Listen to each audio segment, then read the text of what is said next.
Ça, c'est la DS numéro 8. C'est la nouvelle voiture électrique d'Emmanuel Macron. Elle fait jusqu'à 750 km d'autonomie. Elle est française et qu'est-ce qu'elle vaut? Ça tombe bien, je l'ai pour moi.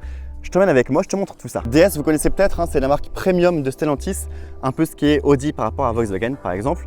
Et la numéro 8, c'est la voiture la plus luxueuse de DS et donc dans un sens la plus luxueuse de Stellantis aussi, ce qui fait qu'elle est très grande, elle mesure plus de 4,82 m de long. Et surtout, en fait, vous voyez, le profil est super intéressant. DS dit que c'est un SUV coupé, moi je trouve que c'est plutôt une berline surélevée. Bref, dites-moi en commentaire ce que vous en pensez. L'arrière aussi qui part très loin, c'est parce que la voiture, elle est ultra aérodynamique. Pour avoir ces 750 km d'autonomie, certes, ils ont mis une batterie immense de 98 kWh juste ici, mais en fait, tout a été calculé pour que la voiture, elle fende l'air et qu'elle consomme le moins possible. Bon, l'intérieur, c'est les goûts et les couleurs, évidemment. Moi, je vous cache pas que j'aime vraiment beaucoup. C'est hyper original, mais en même temps, je trouve hyper réussi. Par exemple, vous voyez ce volant, il a 4 branches, mais pour autant, il est quand même super agréable à prendre en main. Ces sièges aussi, la forme, on n'a vraiment pas l'habitude de voir ça, mais pourtant c'est très confortable. Évidemment, c'est chauffant, c'est ventilé, c'est massant, etc. Vous avez même ici ce qui s'appelle un neck warmer. Ça vous en fait donne un petit courant d'air chaud juste pour la nuque en hiver. On adore. Aussi en termes de finition et de sellerie, c'est très joli. Là c'est du cuir, là c'est de l'Alcantara. Ce qui est peut-être un peu moins fou, c'est l'écran. Bon, c'est un écran vraiment classique Stellantis, il est compatible Android Auto, Apple CarPlay.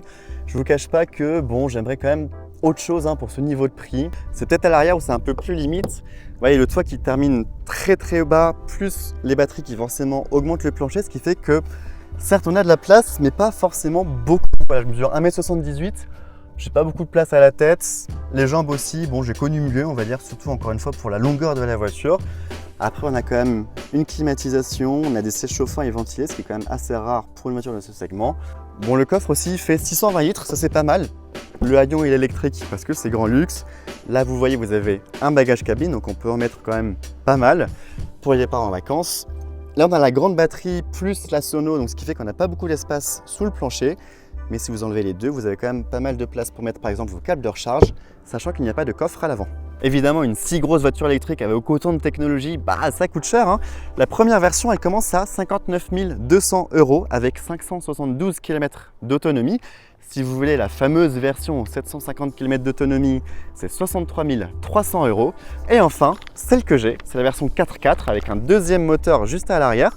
Alors là, la puissance, elle passe à 320 chevaux, ça renvoie, mais ça vaut aussi 74 600 €. Alors, est-ce que tu es client? Dis-le moi.